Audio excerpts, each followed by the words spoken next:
solves everything for long. You can say, well, here we are again. Here we are under slavery, but we're not going to have a physical civil war. I don't believe that. I just think God, it's going to be on His terms this time. It's got to be through that, and to have a permanent change, it's going to have to be intellectual. So that's why I explain it, basic rudimentary economic principles to people. If you read Adam Smith's book, The Wealth of Nations, you'll come up with the same deductions I have. Labor is every nation's single greatest asset, resource.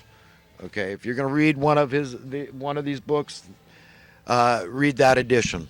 The other ones I found to be unreadable. I'll try to read others because I thought, wow, if that one's that good, I got to check these out. But I couldn't understand it.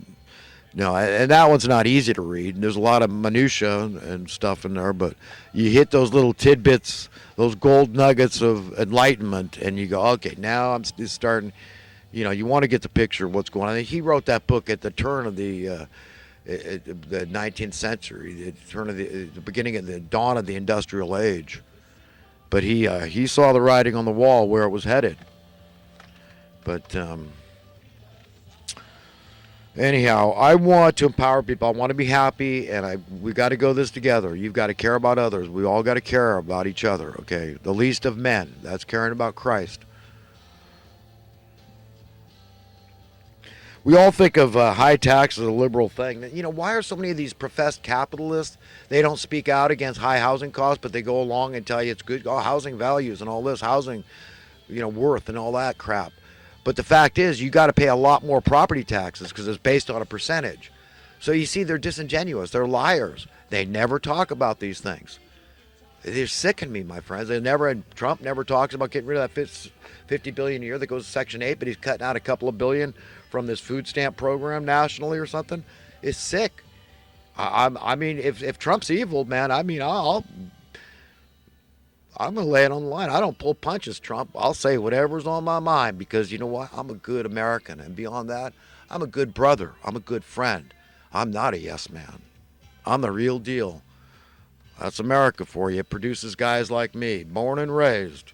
American all the way, my friend.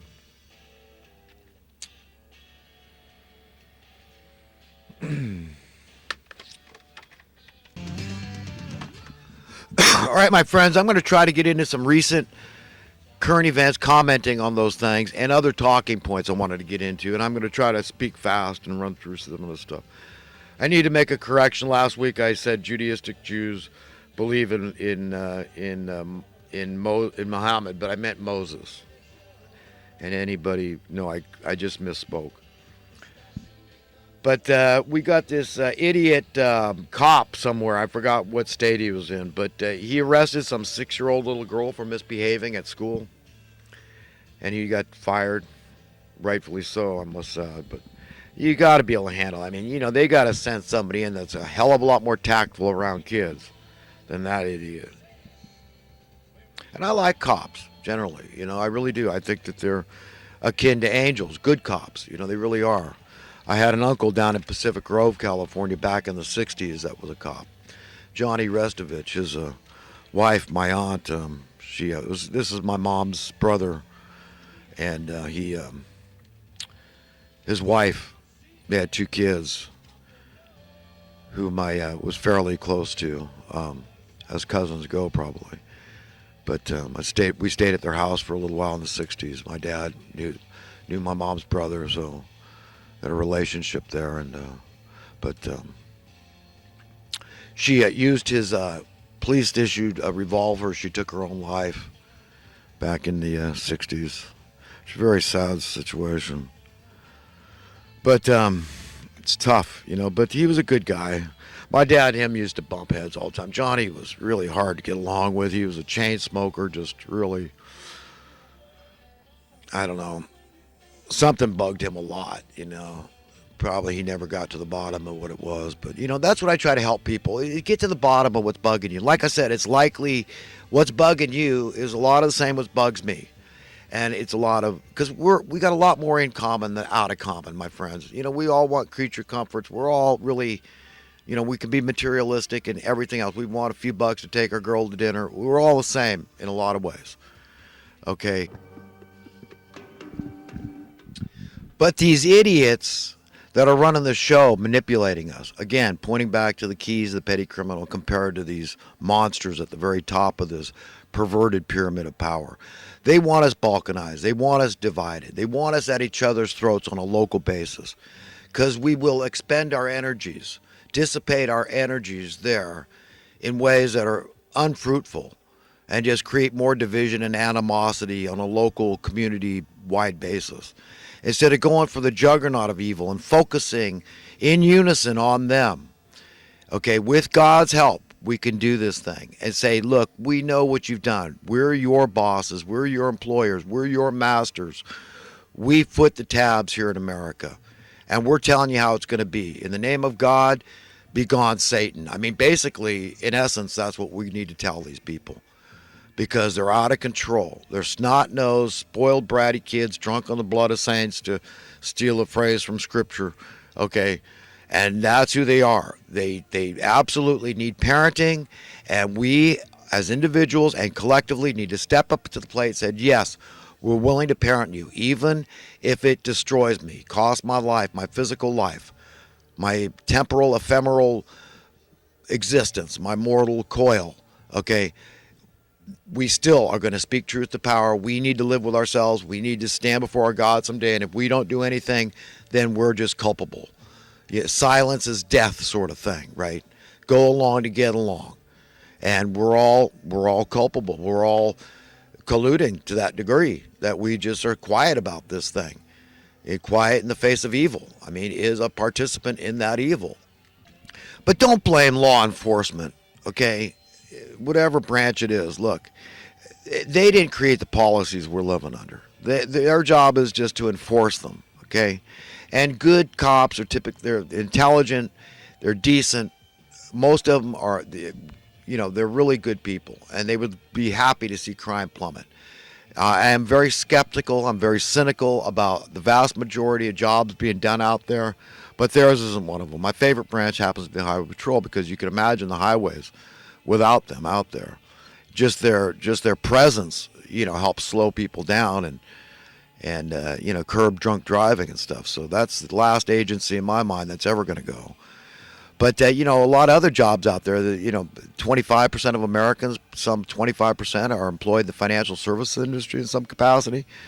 All these jobs revolve around the problems persisting, the national debt, putting people in debt, the social welfare industrial complex, good-hearted people working in these agencies that they're after the peep. A lot of them are good socialists in these agencies, but they're cats in the cradle too. I mean, we're all just byproducts of the policies handed down to us from this perverted pyramid of power.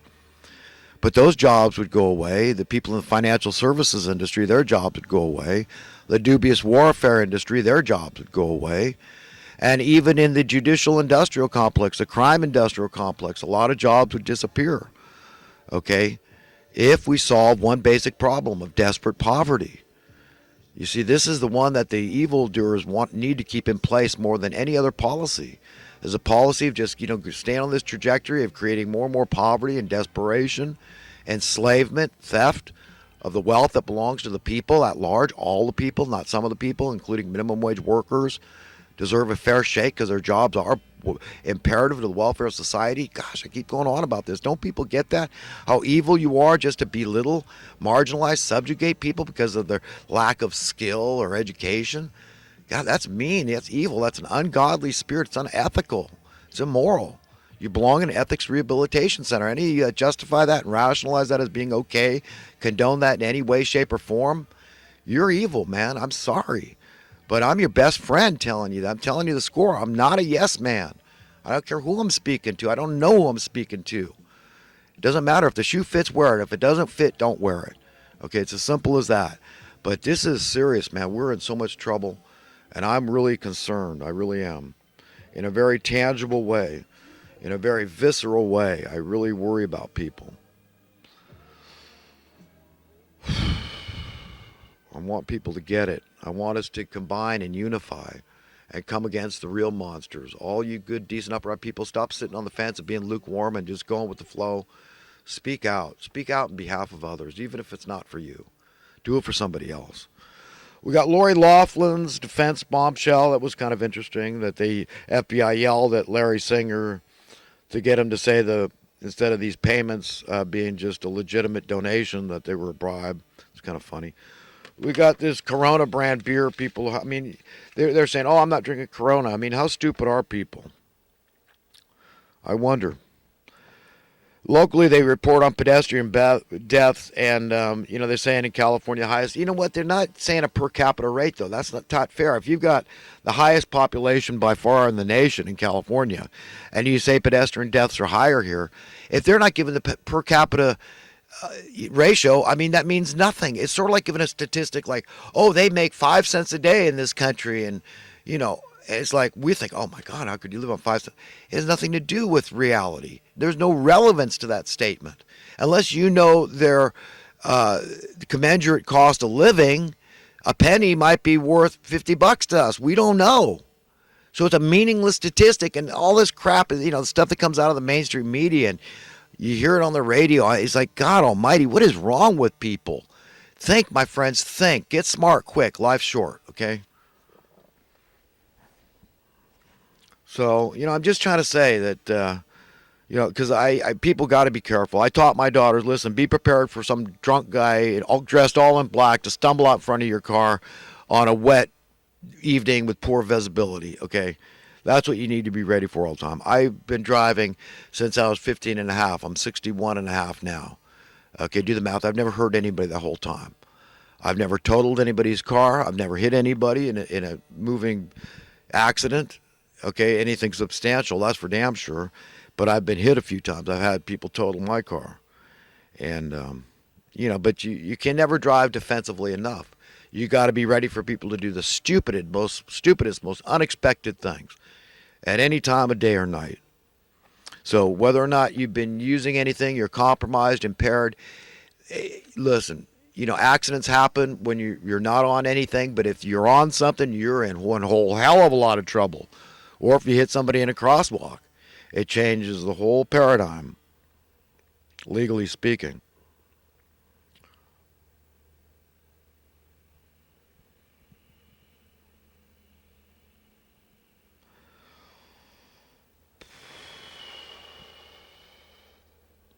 Even things like poaching of wild animals, it's all done for money.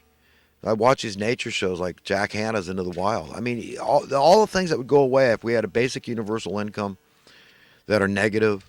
This is solvable problems. This is why I say it's unnecessary human suffering. Care about people.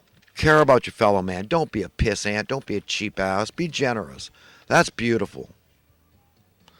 Affirmative action is a term we hear a lot, but in Britain they call it, in Europe, I think, reverse discrimination. And that's what it is. It's just anytime you prefer any group over another, by default position, inevitably you're discriminating against somebody else. So it's immoral, it's unethical, it's wrong.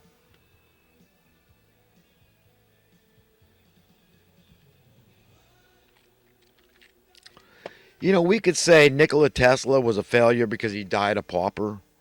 But was he a failure? That's it. We got to, understand how a thing like success is defined in terms of worldly wise terms, okay, ephemeral terms, and how it's defined in the mind of God. And always, when you want to understand God, to seek the highest, best understanding, translation of what you're trying to understand about God. Because we'll be reaching up to understand more and more for all eternity. We're going to be learning more and more, and therefore becoming more and more empowered as human beings, made in the image and likeness of God, God's children. Therefore, we're like little gods. Each and every one of us should treat each other that way, with unlimited potential to learn and understand.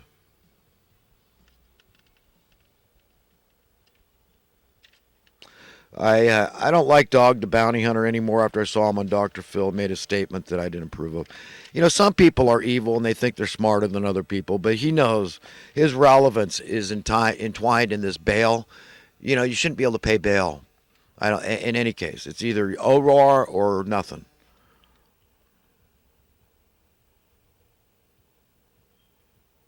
I was after I said I washed my hands a dozen, maybe 2 dozen times a day last week. I counted, and it was more like 7 to 10. I know it's more than that on some days. It's depending on what I'm doing, but it's a good idea with this Corona thing going around. I'll take some cod liver oil too. Watch your diet. Drink lots of fresh water.